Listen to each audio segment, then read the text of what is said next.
People think the dollar rules the world because America was rich. That is not the real story. The real story is colder. The dollar did not survive because it was trusted. It survived because the modern world could not function without what it was tied to. Once, money had a limit. Gold. Gold gave currency weight, a boundary, a promise. It imposed restraint. It told governments that money could not expand forever without consequence. That old system was not perfect, but it carried one quality modern power has always hated: a limit. For a time, the dollar borrowed that limit. It wore gold like legitimacy, like proof that paper still answered to something harder than politics. Then that promise broke. And when it broke, the dollar should have fallen with it.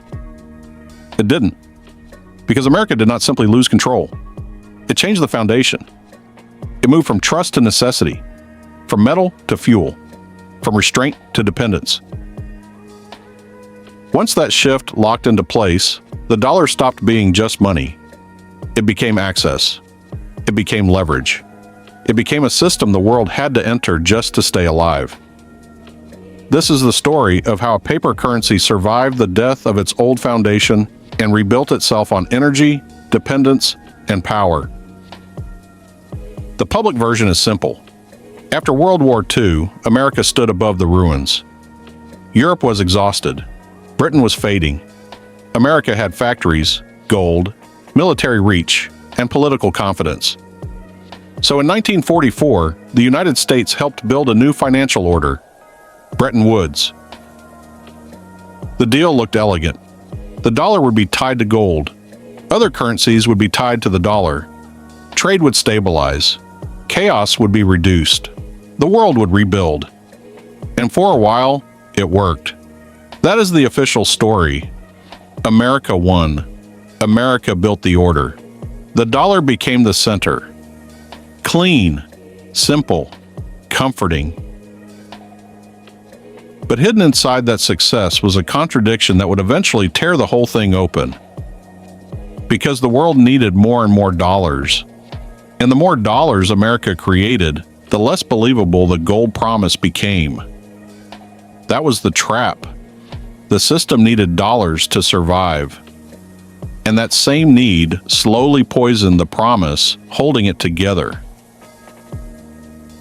This is where the real story begins. A reserve currency cannot survive on prestige alone. It survives because the world needs it badly enough. Under Bretton Woods, the dollar had credibility because it pointed back to gold. That was the moral center of the system. But by the 1960s, America was spending heavily.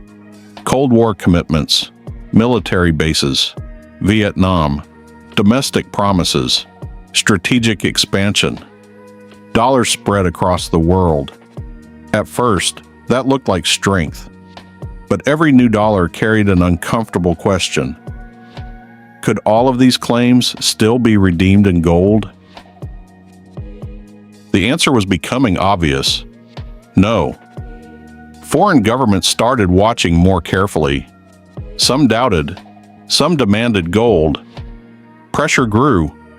And once people begin testing the promise at the center of a monetary order, the order is already in danger.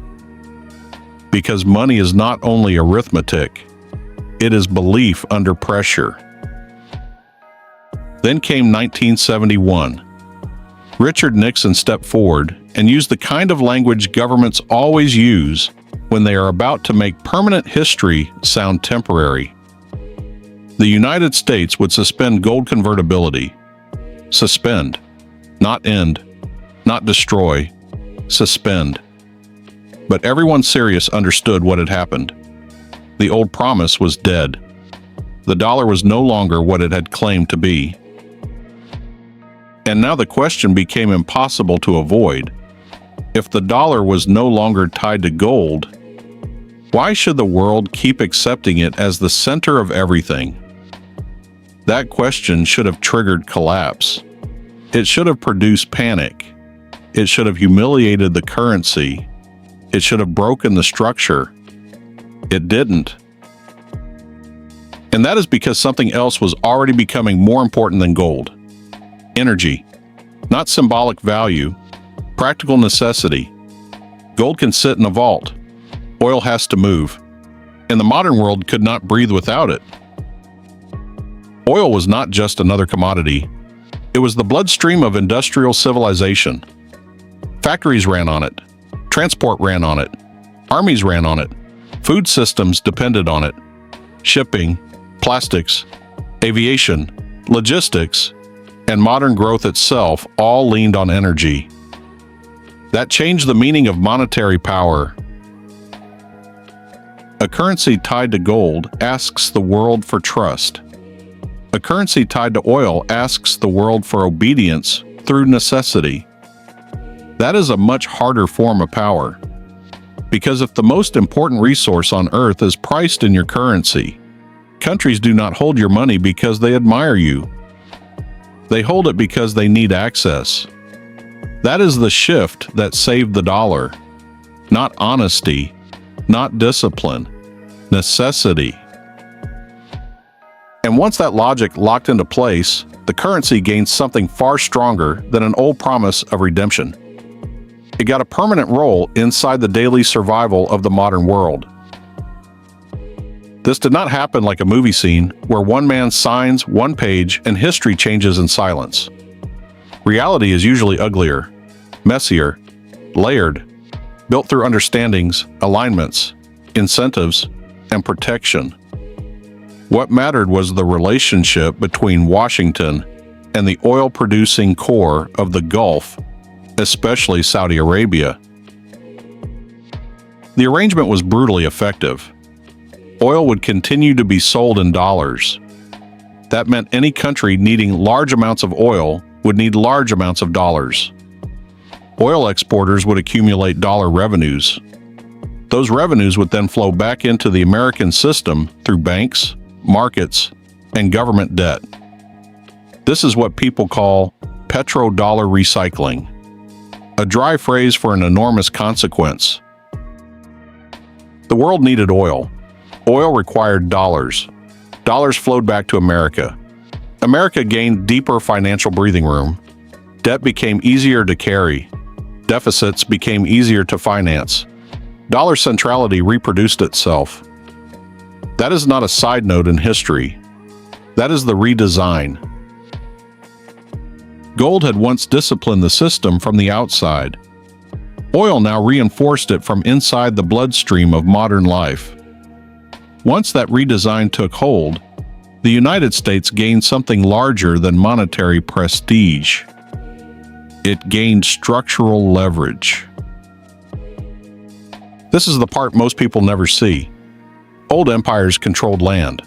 Modern empires learned to control systems. Pricing systems, payment systems, reserve systems, debt systems, security systems. They do not need to march into every city if enough of the world's transactions must pass through their architecture. That is what the dollar oil order helped create, a world where energy demand fed currency demand fed American finance fed geopolitical reach, and geopolitical reach helped protect the wider order. This is why the system could look natural while being deeply political. It looked like trade. It looked like markets. It looked like ordinary life.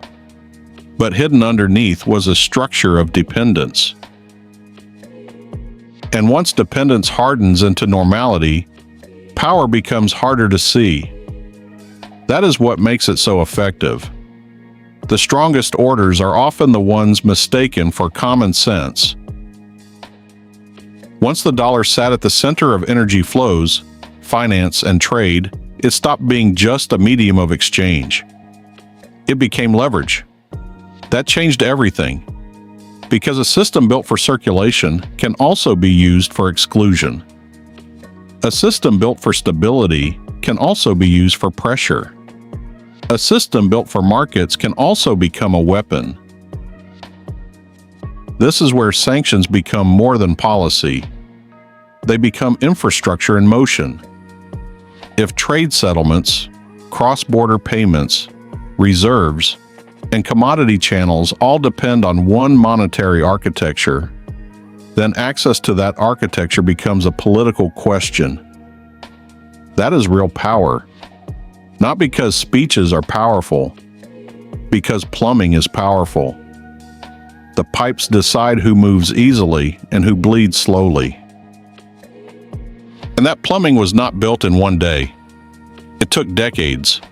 Bretton Woods gave the system its center. The collapse of gold forced mutation. Oil helped preserve demand. Financial networks deepened dependence.